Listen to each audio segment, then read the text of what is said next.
ശൈത്താന് പങ്കുണ്ട് എന്ന് പറഞ്ഞാ നോക്കിങ്ങള് രോഗം ഉണ്ടാക്കണ അല്ലല്ലേ. എന്നിട്ട് ഇയാൾ പറയണേ വൈറസ് ബാക്ടീരിയ അതൊക്കെയാണ് രോഗം ഉണ്ടാക്കുന്നത്.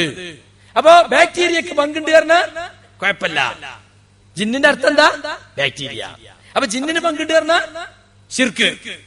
അതിന്റെ മലയാളം പറഞ്ഞ് ബാക്ടീരിയക്ക് പങ്കിട്ട് പറഞ്ഞാലോ ജിന്ന് സമം ബാക്ടീരിയ അല്ലേ ഇയാൾക്ക്. അപ്പൊ തൗഹീദ്. പൊട്ട പോയത്തക്കാരെ വലിയ തെളിവായിട്ട് നടക്കുക. രോഗം ഉണ്ടാക്കുന്നത് ബാക്ടീരിയ പറഞ്ഞാൽ ശിർക്കാവോ? ആവോ? ഈ ഡോക്ടർ എനിക്ക് രോഗം ഉണ്ടാക്കി എന്താ അയാൾ മരുന്ന് മാറി കുത്തിവെച്ചു, അത് ശിർക്കാവോ? ഇല്ല. ചിക്കൻ കുനിയൽ കൊതുകിന് പങ്കുണ്ട്. കണ്ടോ രോഗമൊക്കെ അല്ലല്ലേ ഉണ്ടാക്കണേ, ഇപ്പൊ കൊതു ഉണ്ടാക്കണെന്നല്ലേ പറയണേ.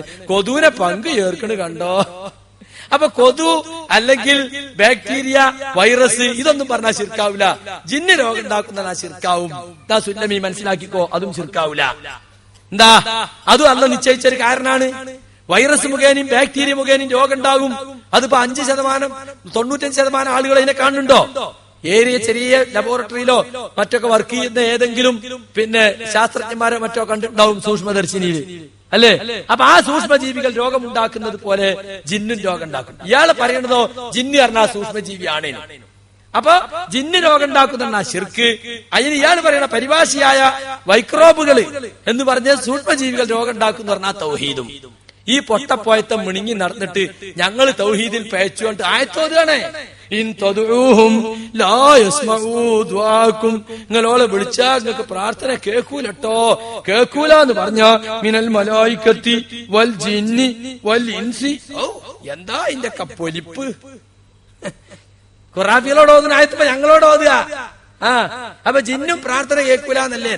പ്രാർത്ഥന കേൾക്കുന്ന പോയത്തക്കാരെ ആരാ പറഞ്ഞത്? പ്രാർത്ഥിക്കാൻ ആരാ പറഞ്ഞത്? പ്രാർത്ഥന എന്താ നിങ്ങൾക്ക് തിരിഞ്ഞണോ? തിരിഞ്ഞിട്ടില്ലെങ്കിൽ അറിയുന്നോട് ചോദിച്ചു പഠിക്കുകയും. സൃഷ്ടികളെ കഴിവിനപ്പുറത്തുള്ള കാര്യത്തിൽ സഹായം തേടല പ്രാർത്ഥന എന്ന് ഇപ്പൊ ചെറിയ മുണ്ടൻ പറഞ്ഞില്ലേ, അതെങ്കിലും ഒന്ന് പഠിച്ചേക്കും. സൃഷ്ടികളെ കഴിവിൽപ്പെട്ട കാര്യങ്ങൾ ചോദിക്കുന്ന പ്രാർത്ഥനയല്ല. ഖുറാഫികൾ ചോദിക്കല്ലേ നിങ്ങളെ ഭാര്യനോട് പോയിട്ട് എത്തിരി കഞ്ഞി തരുമെന്ന് ചോദിക്കലല്ലേ, അത് ശിർക്കാണോ? ചെരുപ്പുത്തിയോട് ചെരുപ്പുത്തി തരുമെന്ന് ചോദിക്കല്ലേ, അത് ശിർക്കാണോ? അത് ശിർക്കല്ലെങ്കിൽ വൈദ്യുതിശയ്ക്കെ രക്ഷിക്കണേന്ന് പറഞ്ഞത് ശിർക്കല്ല. ഈ ജാതി പൊട്ടപ്പോയത്തെ ഖുറാഫികൾ പറയലുണ്ട്. ആ പോയത്തക്കാരായിട്ട് അവരും മാറിയിട്ടുള്ളത്. ഞങ്ങളാകെ തൗഹീദ് പേച്ചു പോയി. ആദ്യം റഹ്മത്തുള്ള ഖാസിമിന്റെ ക്ലിപ്പ് കണ്ടിടുക. എന്ത്?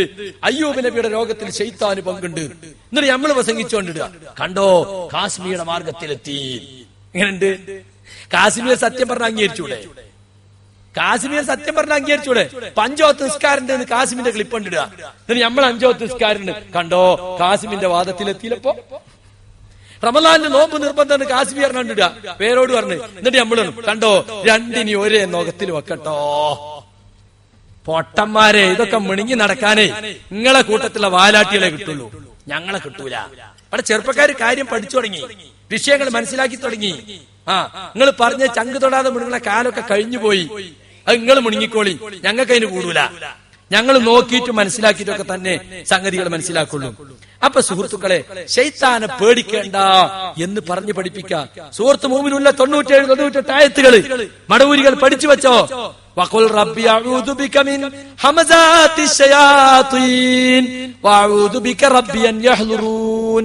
പറയൂ പ്രവാചകരെ, എന്റെ രക്ഷിതാവേ, ഞാൻ നിന്നോട് പിശാചുക്കളുടെ ദുർബോധനങ്ങളിൽ നിന്നും രക്ഷ ചോദിക്കുന്നു. നബിയോട് പറയാൻ വേണ്ടി പറയാണ്. വഅഊദു ബിക, ഞാൻ നിന്നോട് വീണ്ടും രക്ഷ ചോദിക്കുന്നു. റബ്ബി, എന്റെ രക്ഷിതാവേ, അൻ യഹ്ളുറൂൻ, ആ പിശാചുക്കൾ എന്റെ അടുക്കൽ ഹാജരാകുന്നതിനെ സംബന്ധിച്ച്. അപ്പൊ പിശാചുക്കൾ ഹാജരാകുന്നതിനെ സംബന്ധിച്ച്, പിശാചുക്കളുടെ ദുർബോധനങ്ങളെ സംബന്ധിച്ച് അള്ളാഹുവിനോട് രക്ഷ ചോദിക്കണമെന്ന് അശറഫുൽ ബശറായ റസൂലുള്ളാഹി സ്വല്ലല്ലാഹു അലൈഹി വസല്ലം പറയാന്. എന്തിനു വേണ്ടി? അത് ഉമ്മത്തിന് പാഠമായിരിക്കാൻ. ഫൈമ്മാ യൻസഗന്നക മിനശ് ശൈത്താനി നസ്ഗുൻ ഫസ്തഇദ് ബില്ലാഹ് ഇന്നഹു സമീഉൻ അലീം. മുഹമ്മദ് നബിയോട് അള്ളാഹ് പറയാണ്, പിശാചിൽ നിന്നുള്ള വല്ല ദുഷ്പ്രേരണയും നിനക്കുണ്ടായാൽ നീ അപ്പോൾ തന്നെ അള്ളാഹുവിൽ രക്ഷ ചോദിക്കണം. അവനെല്ലാം കേൾക്കുന്നവനും അറിയുന്നവനുമാണ്. മാത്രല്ല ദിക്ർ ദുആകളെ കുറിച്ചുള്ള ഹദീസുകൾ എടുത്തു നോക്കി. ദിക്ർ ദുആകൾ പതിവാക്കണം, ഖുർആൻ പാരായണം പതിവാക്കണം എന്നൊക്കെ പറഞ്ഞ എന്തിനാണ്? പിശാചിൽ നിന്ന് രക്ഷ കിട്ടാൻ വേണ്ടിയാണ്. ഇയാൾ അതിനെ ദുർവ്യാഖ്യാനിക്കാണ്. നിങ്ങൾ നിങ്ങളെ വീടുകൾ മഖ്ബറകളാക്കരുത്. ആ വീട് സൂറത്തുൽ ബഖറ വായിക്കപ്പെടുന്ന വീട്ടിൽ നിന്നും പിശാച് വിരലിയെടുത്തോടുന്നതാണ്. അതിന് ഇയാളുടെ റിയാദ് സാലിഹിൽ ദുർവ്യാഖ്യാനിച്ചിരിക്കുകയാണ്. ഇൻഷാ അല്ലാഹ് ഇതിന്റെ പേജ് സഹിതം ഞങ്ങളോട് കൊടുത്ത് കാണിച്ചു തരുന്നുണ്ട്. ഇയാള് പറയുന്നതിനൊക്കെ നിങ്ങൾ താങ്ങുമല്ലോ. നിങ്ങൾ താങ്ങിയിട്ട് ബലിം. നമ്മളോട് ഏത് സന്ദർഭത്തിനാ ശൈത്താൻ രക്ഷ ചോദിക്കാൻ പറയാത്തത്? ഭാര്യാഭർത്തൃ ബന്ധത്തിൽ ഏർപ്പെടുമ്പോ അല്ലാഹുമ്മ ജന്നിബിന ശൈത്താൻ വജന്നിബി ശൈത്താന മാ റസഖ്തനാ എന്ന് പ്രാർത്ഥിക്കാൻ നമ്മളോട് പറയണ്ടായി. അല്ലേ? ഞങ്ങളിൽ നിന്ന് നീ പിശാചിനകറ്റണേ. ഈ ബന്ധത്തിൽ ഞങ്ങൾക്ക് സന്താനം നൽകിയാണെങ്കിൽ ആ സന്താനത്തിനും പിശാചിനകറ്റണേ. കാക്കൂസ് പ്രവേശിക്കുമ്പോ ശൈത്താൻ രക്ഷ ചോദിക്കാൻ പറഞ്ഞു. അതുപോലെ ലാ ഇലാഹ ഇല്ലല്ലാഹു വഹ്ദഹു ലാ ശരീക ലഹു ലഹുൽ മുൽക്കു വലഹുൽ ഹംദു യുഹ്യീ വയുമീത് വഹുവ അലാ കുല്ലി ഷൈഇൻ ഖദീർ. സുബഹി നിസ്കരിച്ചിട്ട് സൂര്യ ഉദിക്കുന്നതിന് മുമ്പ് വലത് കൈ കൊണ്ട് എണ്ണം പിടിച്ചിട്ട് 100 വട്ടം. അസർ നമസ്കരിച്ചിട്ട് മഗ്രിബ് നിസ്കരിക്കുന്നതിന് മുമ്പ് വലത് കൈ കൊണ്ട് എണ്ണം പിടിച്ചിട്ട് 100 വട്ടം. എന്തിനാ പറഞ്ഞത്? കാനത്ത് ലഹു ഹിർസം മിനശ് ശൈത്താൻ. രാവിലെ ചൊല്ലിയാൽ വൈകുന്നേരം വരെ പിശാചിൽ നിങ്ങൾക്ക് കാവലുണ്ടായിരിക്കും. വൈകുന്നേരം ചൊല്ലിയാൽ നേരം പുലരും വരെ നിങ്ങൾക്ക് കാവലുണ്ടായിരിക്കും. അല്ലേ? ഓരോ നമസ്കാരത്തിന് ശേഷവും നമ്മളോട് ചെല്ലാൻ പറഞ്ഞത് ഖുൽ ഹുവല്ലാഹു അഹദ്, ഖുൽ അഊദു ബിറബ്ബിൽ ഫലക്, ഖുൽ അഊദു ബിറബ്ബിന്നാസ്. ഖുൽ അഊദു ബിറബ്ബിന്നാസ് എന്താണ്? മടവൂരി ഒന്ന് ചൊല്ലി നോക്ക്. ഖുൽ നബിയെ പറയുക അഊദു ബിറബ്ബിന്നാസ്, ജനങ്ങളുടെ രക്ഷിതാവിനോട് ഞാൻ രക്ഷ ചോദിക്കുന്നു. മലിക്കിന്നാസ്, ജനങ്ങളുടെ രാജാവിനോട്. ഇലാഹിന്നാസ്, ജനങ്ങളുടെ ആരാധ്യനോട്. എന്തിൽ നിന്ന്? മിൻ ശർറിൽ വസ്വാസിൽ ഖന്നാസ്, പിന്തിരിഞ്ഞ് കളയുന്ന ദുർബന്ധനക്കാരനിൽ നിന്ന്. ശൈത്താനെ കുറിച്ചാണ് വസ്വാസും ഖന്നാത്തൊക്കെ ഉപയോഗിച്ചത്. വസ്വാസ് എന്ന മുവസ്വിസ് എന്ന അർത്ഥത്തിലാണ് പല മുഫസ്സിറുകളും പറഞ്ഞിട്ടുള്ളത്. വസ്വാസ് ഉണ്ടാക്കുന്നവൻ. അല്ലദീ യുവസ്വിസു ഫീ സുദൂരിന്നാസ്, അവൻ മനുഷ്യ ഹൃദയങ്ങളിൽ വസ്വാസ് ഉണ്ടാക്കുന്നു. ഇവർ പറഞ്ഞ ശൈത്താൻ ഉള്ളിൽ കടക്കൂല. ഉള്ളിൽ ഒന്നുണ്ട്, പുറത്തുനിന്ന് വേറൊന്ന് കിടക്കൂല. വേറെ ചില മടവൂരികള് ചിലവര് ഉള്ളിലുണ്ട് തന്നെ സംഭവിക്കണില്ല. എല്ലാ മനുഷ്യന്റെ കൂടെയും ഒരു മലക്കിൽപ്പെട്ട കരീനുമുണ്ട്, ഒരു ജിന്നിൽപ്പെട്ട കരീനുമുണ്ട്. റസൂലുള്ളാഹിനോട് ചോദിച്ചു, നബിയേ നിങ്ങളെ കൂടെ ഉണ്ടോ ജിന്നിൽപ്പെട്ട കരീൻ? ഉണ്ട്, പക്ഷെ എന്റെ കരീനൊരു വിശേഷമുണ്ട്, അവൻ എനിക്ക് കീഴടങ്ങിയിരിക്കുന്നു. കണ്ടോ? നമുക്കാർക്കും കീഴടങ്ങിയിട്ടില്ല, നമ്മളെ കൂടെ ശൈത്താനുണ്ട്. അവൻ യുവസ്വിസു ഫീ സുദൂരി